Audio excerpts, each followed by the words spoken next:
WrestleMania 42 is this weekend, and regardless of what you thought of the build, you have opinions, I have opinions, but right now it's time for predictions, specifically night one predictions. Now, I'm recording this April 15th, Wednesday. Night one has 7 matches announced. Night two has 6 matches announced. So if there's going to be another match announced, I might predict that on the next video for night two, because that's probably where it's going to show up. So fortunately this year, WWE decided to let us know a little bit about the schedule. In particular, each night there are 2 matches that are going to be on ESPN, the first hour.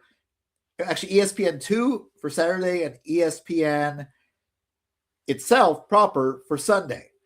I'm going to assume they didn't exactly say what the first match is, but we're going to follow the card in the assumed order.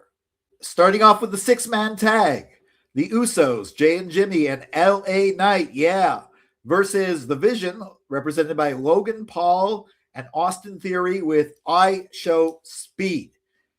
I'm pretty sure this is going to be the first match because they want to start off with the Jey Uso entrance. It's going to be fun. It's going to be wild. And I'm predicting that the heels win, but I Show Speed's going to be the one who gets the pin. He's not exactly a heel. He was sort of forced into this.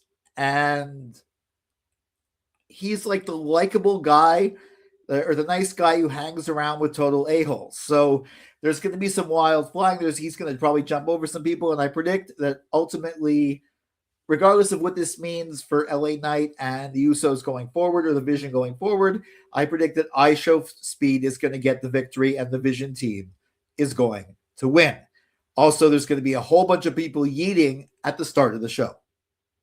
Up next on the first hour on ESPN2, we have Drew McIntyre versus Jacob Fatu in an unsanctioned match. Now, I made a little short about the fact that this unsanctioned match is quote-unquote delivered or brought to you by Papa John's Pizza. I find it hilarious that a match that WWE wants to wash their hands of has a sponsor, so is the sponsor responsible. The last unsanctioned match was Kevin Owens, that I saw at least, was Kevin Owens versus Sami Zayn at Elimination Chamber last year.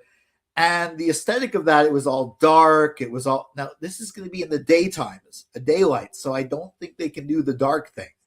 It's going to be kind of weird. They should have just picked the street fight. But regardless, I think this is going to be a wild match. I don't know if falls count anywhere. It's going to be violent. It's going to be brutal. It's going to be great. It's going to be on ESPN2 in the States, Netflix here in Canada. So who knows about that? I don't know if it's just going to be a wild match.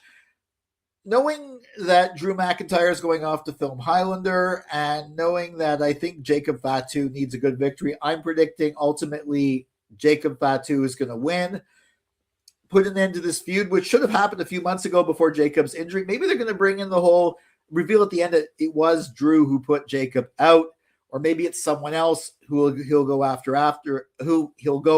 That's kind of weird. Maybe they even hinted maybe Solo Sikoa. I don't know. But in this match, I think it's going to be a wild match, a brutal like weapons match. But I think ultimately Jacob Fatu is going to prevail.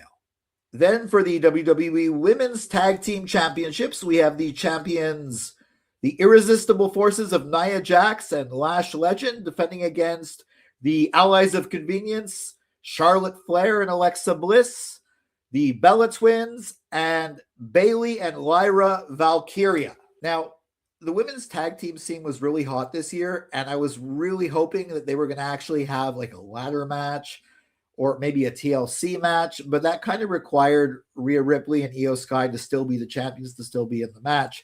And I think that was the plan until Bianca Belair's hand wasn't healed, so they needed Rhea for something else. Also, there's stories that, well, not stories, people are saying that Nikki Bella is injured. She has like an ankle injury.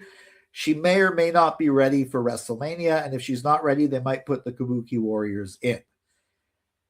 As far as the prediction goes, I don't think the Bellas or the Kabuki Warriors are really in the running for winning this thing. They were just in it for, I guess, name recognition. So I don't think that really affects my prediction, unless for some reason they decide to put Rio back into it with Rhea fighting a match the next night for a championship, in which case it's them, but no. The logical thinking is that the irresistible forces are going to retain, which is possible. The team everyone I think wants to win is Charlotte and Alexa. I think allies of convenience. I like having team names. I like the fact that the irresistible forces have a team name. That gives them the advantage in my books. Yeah, but Charlotte and Alexa, I think, are the favorites, or the ones that people want to win.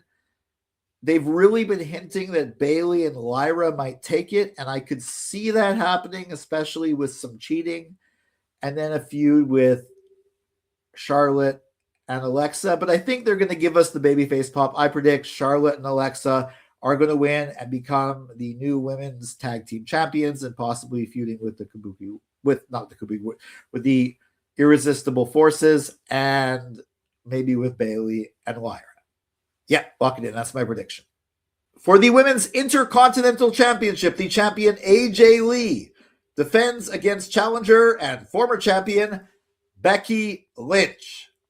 Okay, I've been going back and forth on this one. Now, the logic dictates, if you have like because WWE loves its trilogies, right? So for singles matches for the IC title, AJ Lee won the first one at Elimination Chamber. So the logic dictates that Becky Lynch is going to win this one. And then maybe they'll have a rematch at Backlash where AJ takes it. But you factor in the fact that there were already two other matches before this with Becky at the mixed tag match at WrestlePalooza, and in fact, they were both in the Elimination Chamber. So they've been fighting a lot. I think we kind of need to end this feud. The problem is, if Becky wins the title and she loses it to someone else, she's going to have to go after that. Her character dictates she has to keep trying to keep this title.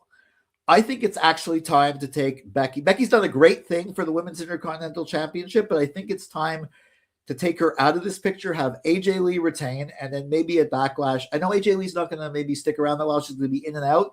But at Backlash, have her drop it to someone like Roxanne Perez, for example, if she's healed from that headbutt injury. There's a built-in story there.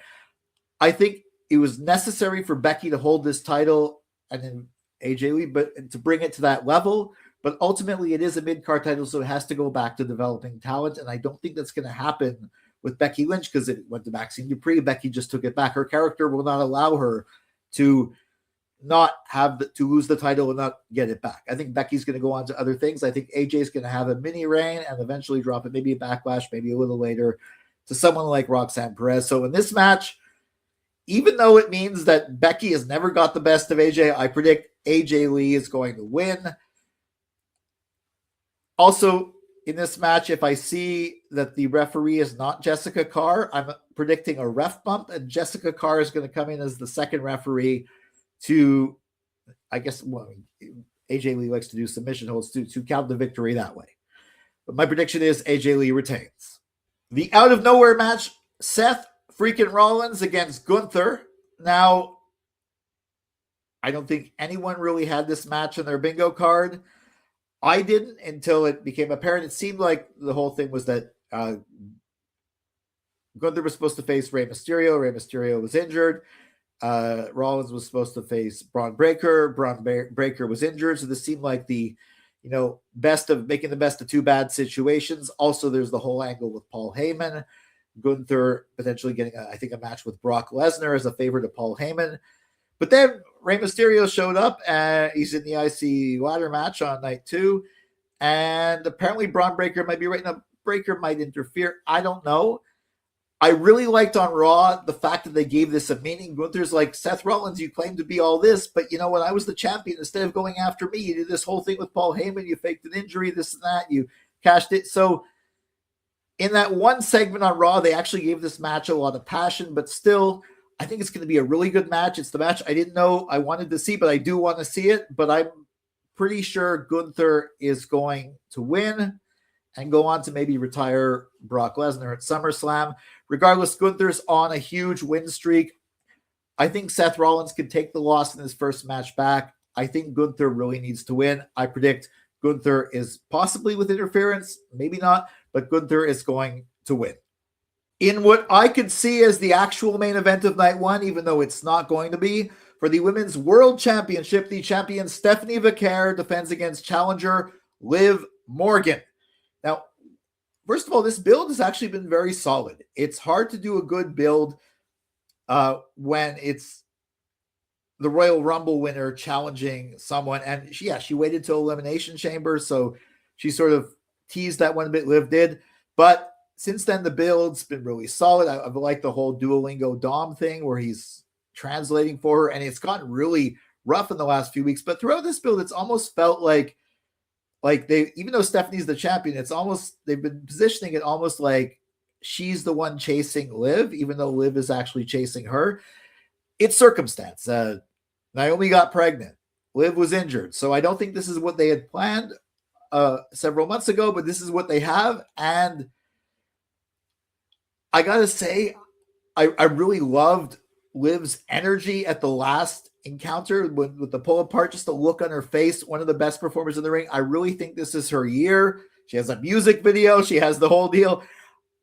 She's the heel, but I think Liv Morgan is going to win this one, and Stephanie Vaquer is maybe going to chase her for a while. Other people might chase her. Stephanie might get it back at SummerSlam, but I'm predicting that this is Liv's year. It was her year at the Royal Rumble. It's going to be her year at WrestleMania. I'm predicting a new Women's World Champion, Liv Morgan. And in the actual main event, the official one, for the undisputed WWE Championship, the champion, the American Nightmare, Cody Rhodes, defends against challenger and Elimination Chamber winner Randy Orton with Pat McAfee in his corner and on the damn poster. I'm going to make some, if Pat McAfee's on the poster for night two, how come Lil Yachty isn't on the poster next to Trick Williams? How come Paul Heyman isn't on the poster next to Brock Lesnar? Okay, enough about that. Despite the somewhat messed up build, and despite the fact that Cody Rhodes, if you think about it, he's been in the undisputed WWE Championship match for the last, WrestleMania 39, 40, 41, now 42. This is his fourth WrestleMania. So far, he lost the first one, won the second one, lost the third one. So if he wins this one, he'd be 50-50. I think Randy Orton's got to win. I know they're trying to make him the heel and be a heel champion, but I think after he wins, once Pat goes away, I think Randy Orton, and even though Pat McAfee said he's going to go away if Randy Orton doesn't win, so that kind of makes us want Cody Rhodes to win. I think people might be cheering for Cody, but I think we got to go with the title change. We got to go with Randy Orton. I think he's soon going to become a babyface, maybe drop it back to Cody at SummerSlam. So I'm predicting Randy Orton for this match. And these are my predictions for night one, Saturday of WrestleMania 42. Do you agree with my predictions? Do you have your own? Let me know in the comments. Make sure you like, share, subscribe, and ring that bell for notifications for all my wrestling hot takes, cold takes, simmering takes, wrestling opinion pieces, assorted thoughts on Raw and SmackDown, and WWE Premium Live Event reviews and prediction videos. Now, I am going to be back with my predictions for WrestleMania 42, Night 2. Until then, for Silo Voice Studios in Montreal, I'm Jason C. McLean.